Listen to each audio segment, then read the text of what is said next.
Welcome to the Biz Gone Social podcast. We help entrepreneurs navigate how to get known, get customers, and get the edge over their competition.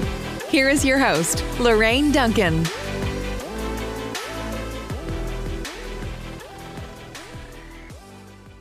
So here we are on the Biz Gone Social podcast, and I am so glad to be here.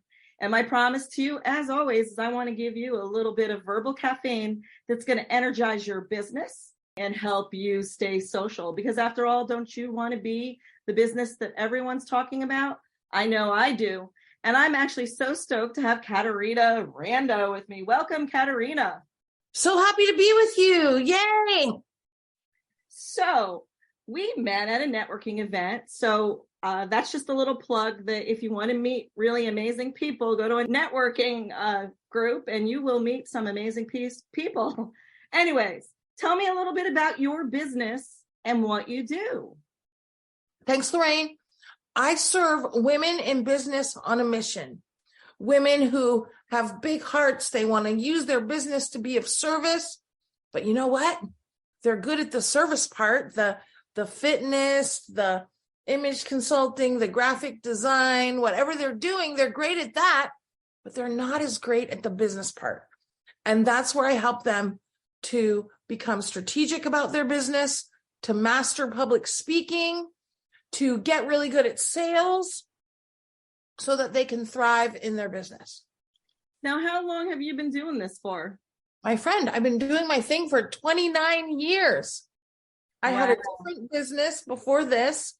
And I like to think I don't look that old, but yes, 29 years serving the women.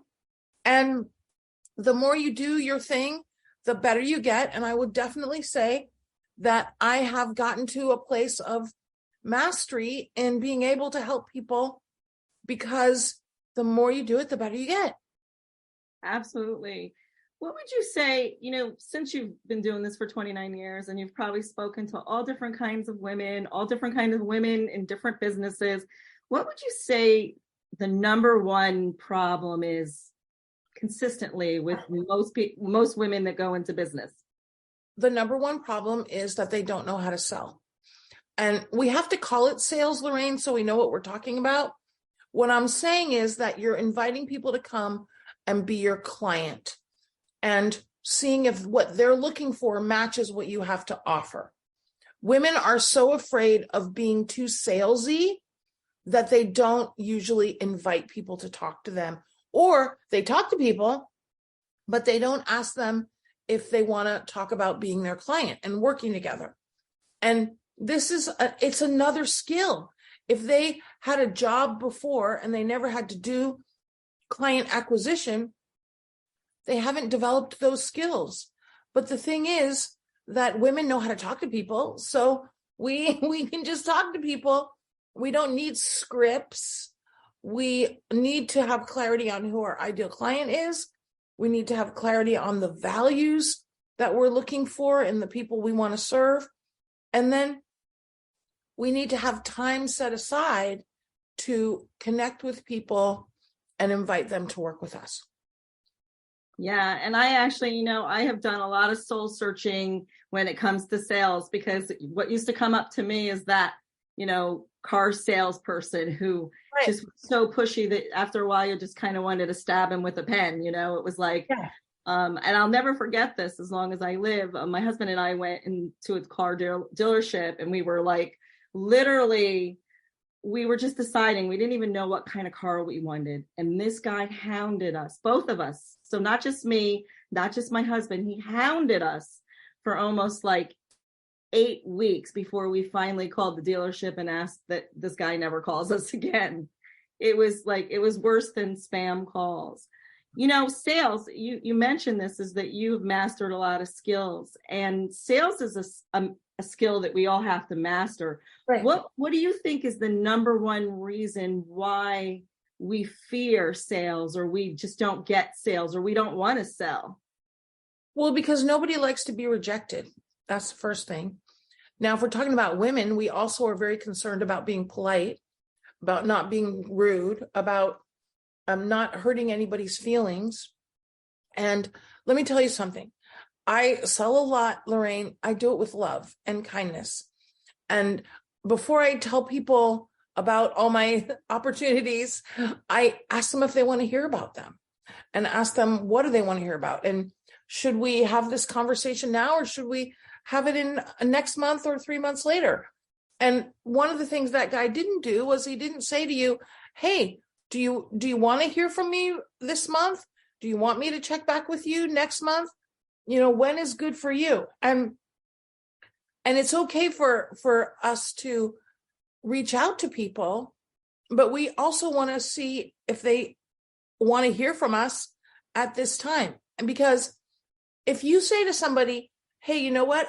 I got a lot going on right now, and I love what you're up to, but right now is not the time. If they're smart, they're going to write down when you said to talk to them, and they're going to call you back.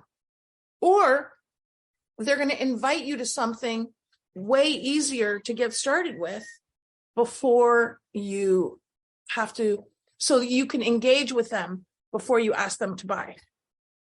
Absolutely. It's funny. I have all these things going through my mind right now, but one of the things is I worked probably a year ago with a sales coach, and she had me do this exercise, which I thought was the most craziest thing at the time. And I didn't want to do it. And I stomped my feet, and I'm like, I don't need to do that. But she encouraged me to reach out to about 10 to 12 people by text message that, were on my radar over the last year or two, or maybe, never really had a discovery call and they weren't a good fit, or it wasn't the right time, which a lot of times that's really what the issue is. It's just not the right time. And so it was just like, reach out, say, hi, how are you? How you doing? How's your business going? And I did that. And I did it to about maybe 15 people. I had about 15 people that were on my radar that I hadn't heard from in a long time. And one of the people reached out to me and goes, I was just thinking about you and I needed to call you. And literally I signed them up as a client of mine. It was like, it wasn't magic. It was just that I genuinely reached out because I did really care. But it just seems so weird to do that because I'm not used to doing something like that. And I've actually kept that going. And you wouldn't believe some of the people that you sign up that never, that they just weren't ready when you talked, right.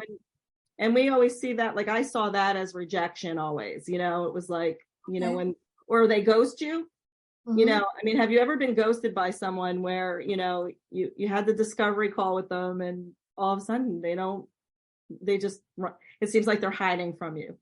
Mm-hmm. Well, I guess the answer must be yes, Lorraine, but the truth is I put my attention on the people that do want to talk to me. And because I have a plethora of prospects, I would have to probably go back and look at my notes to see if Mary Jane or Sheila didn't respond. And the reason for that is because I don't think it's anybody's job to reach back to me. I think it's my job to keep reaching out and to invite them to have a conversation. So, in fact, the other thing I do is I assume that they do want to talk to me. So when I reach out, I'm usually saying something like, hey, Sheila, we haven't connected in a long time. It was great to be with you way back when at the XYZ workshop or networking event or whatever. I'd love to make a time for us to connect. And then I give her a specific time and ask her if that works for her. That's awesome. And that's been, how long has that been your routine for? Oh my gosh, a few years now. Nice. And then what you mentioned, that's the reach out, right? But then there's what we call the circle back. The circle back is, hey, Sheila, want to make sure you saw that message I sent to you a few days ago, circling back. And I said exactly that. I said, I'm circling back to see if you'd like to schedule that time. And let me tell you something, the circle backs are so effective because most people saw the note. And when I say note, I'm usually referring to a direct message through social media, through LinkedIn, Facebook, Instagram, whatever platform that person is engaged in. And if they're a business person, they're engaged on one of those platforms big time. The circle backs get a really huge response rate. And the thing is, though, that a lot of people get discouraged. I reached out, they didn't reach back. So recognize it's our job to circle back. And sometimes it takes a couple of circle backs. But Lorraine, I want to back up and say something before all of this, if I may. Sure. The big mistake. So you asked me, what's the biggest mistake? The biggest mistake is not knowing how to sell. The biggest mistake in selling is people inviting people to be their client before they've built influence. And we need influence before we ask somebody to buy. And I actually, Lorraine, am anti-discovery calls. Because I don't want to talk to somebody until I've built influence with them and until I know that they're the right match for me. And how do I do that? Check them out, check out their business. But also, if I've invited them to come to something, then I have a clear sense of if they're kind and gracious and positive. And if they're there, and I'll learn about their business in that context. And then I can also decide if they're the right match. So it's really important that we build influence before we ask people to buy. Absolutely. So, there's a lot of people that are listening to this call that have just started out. There's also some seasoned people that are out there. And there's some people who are thinking of going into business themselves. And so for those people, would you be able to just define a little bit what you mean by influence? I mean, for me, influence, how I build influence is by building relationships with people, one person at a time, because that's who I am. But you may mean something totally different. So I don't want to define that for you. Yeah. Okay. So here's the influence equation. Ready for it, my friend? Here it is. Visibility plus value plus consistency equals influence. Visibility. That's your area. Social media, right? Visibility. Now, when we talk about value, there's two kinds of value. One is exactly what you said. I call it, Lorraine, heart skills. Kindness, graciousness, genuine caring, being a good listener, being non-judgmental. All of that are the relationship building. That's the hard skills. But the other thing is that people also have to have clarity that we have massive value to bring and that we are a good solution. And that's what networking and referrals do not do. Networking and referrals, I get to see you're fabulous. I get to see how fun you are. I get to see that you're positive. I get to see that everybody in the room thinks you're amazing. I get to see your reliability. I get to see all of that in a networking situation. But what I don't get, unless you're the speaker, is that you are phenomenal at your service that I'm also looking for. And that's why I am such a big believer in the Zoom workshop, having a Zoom workshop that you're doing once a month.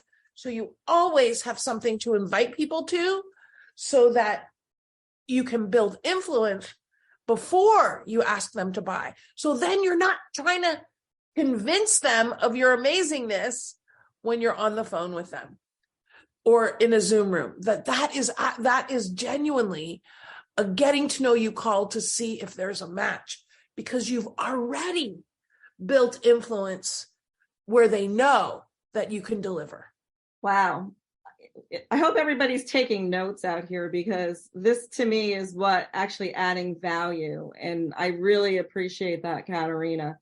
I'm going to switch gears a little bit here, but before I do, because you mentioned my sweet spot, social media. What is your favorite social media platform, and what one works the best for you, would you say?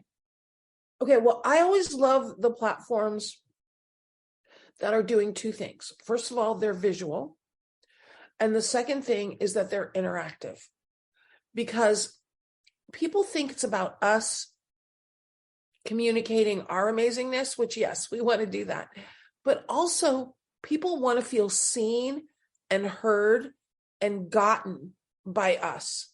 In fact, I gave a speech not too long ago, and before I talked, the facilitator of the meeting asked everybody, how did people build influence with them?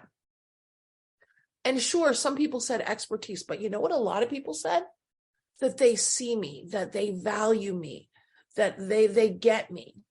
And that's why I love to do Facebook Lives or Instagram Lives or something where people can comment, we can chat, we can pull people up on the screen, all of that. Because the more interactive it is, in my opinion, the more influence you're building and the more relationship you're building. And that's what we want social media to do, right? Is to build those relationships, but at the same time, we want to communicate our expertise and our personality. Awesome. Thank you. There's a lot of, I'm switching gears now. There's a lot of people out there that, they see the glamour and all the great things about being in business for themselves. Usually I ask you, what is the best thing you like about being in business for yourself? And most people, they all say, well, freedom and blah, blah, blah. I get to do what I want when I want to do it. But I'm going to switch the question a little bit and ask you, what are some of the downsides of owning a business? Because there's a lot of people that look at the glamour and think, well, I'm going to do this, well, because I can, and because I'm going to have freedom. So I'm going to open up shop, set up a website, and then do what I want. So I don't know. I wanted you to speak to that a little bit. Well, I think it's going to be different for everybody depending on their individual life situation. I know a lot of women that they have businesses and they also have a trust fund, or they have a partner who's, got a lot of a regular job with a big salary. So they're not so much stressing about the financial aspects of their business. It's more like their pin money, their play money. Okay, great. I'm a single person. And so I got to make sure that not only I have enough revenue for my life, but that there's enough revenue for the business. So I put a lot of attention on the financials. Like right now, I just talked to my team this morning. I said, hey, we have a great number of clients right now. We have a great number of clients signed up for next year, but you know what? We can use more, not to be necessarily focused just on the revenue, but on creating surplus, on making sure we have enough cash flow. So attention to financials, a lot of attention to financials is really another skill for business owners to develop. And it's something that does create stress and worry. And that's definitely one of the downside. But again, it's another skill to master. And especially because, Lorraine, I like to sell. So I used to have all my attention on the selling and not as much attention on, how much is going out. Well, now I have a lot more attention and mastery on all the financial management. And so that creates less stress, but that can be stressful for sure. I would say that that's the downside, is that nobody's coming to save you. Nobody's probably dropping a ton of clients on your lap, that it's up to you to not only provide, to have attention on sales, but to provide outstanding service to your clients so that they keep coming back. And that's something we probably don't talk about enough, is that, we're not looking for clients, we're looking for long-term and lifelong clients. And I have many clients that have been with me for many years. And so that's great. So that way, sometimes the conversation goes like this. Hey, my friend, did you get great value this year? Yeah, I did. Okay, great. Put you down for next year? Yeah, put me down for next year. Okay, great. That's the whole conversation because of the success of the past. And that's where we want to really have our clients be so happy that they keep coming back and they send others. Absolutely. That's great. Yeah. And I don't want to like end with a bad thing or anything. So I want to like, what would you say is the best thing about being in business for yourself? Best thing about being self-employed in my own business is that I get to be my authentic self 100% of the time. You can see right now I got big heart earrings on. I'm wearing my velvet dress. You know, you get to be yourself. And I don't have tattoos, but you know, if you don't have to worry about a boss telling you can't have tattoos or your haircut's not okay, or, you know, you get to be yourself, cento per cento, that's Italian, for 100% of the time. And whatever brilliant idea you get, you can bring it into your business. I mean, it's just all made up, right? We're doing a workshop coming up called Ramp Up Your Revenue. I'm so excited about it. You know, we got an app, we got a podcast, we got all kinds of things that are just fun while providing massive value. So that's, and here's the thing I want to end on, Lorraine. Your business is supposed to be your bliss. And if it's not your bliss, look at, are there shoulds that you're carrying over from your former life where you didn't get to be yourself? Sometimes women especially start their own business and they're still acting like they did at that corporate job where they didn't get to be totally authentic. So really amplify your authenticity, and that will make you more blissing in your business. That's awesome. And that actually answered the last question I had for you. So I'm like really glad. I'm really happy that you came on my podcast. I really appreciate it. And if somebody like resonated with you today, what would be the best way of them to get in contact with you today? Well, thank you so much, my friend. So CaterinaRando.com, CaterinaRando.com. You can come there and you can sign up to get we have a lot of free resources there at CaterinaRando.com/links. And also you can get our podcast. You can get our upcoming workshop. I'm always having a free workshop to come to virtually. We have a Bliss in Your Business checklist. We have free ebooks on 10 things. I got a lot of great value to support you to bliss and thrive in your business. Okay, thank you. And everyone out there, until next week, I'll see you soon. Bye. Thanks for listening to the Biz Gone Social podcast. Find us on Instagram at Biz Gone Social for extra tips. Check back weekly for new episodes. Until next time, stay social.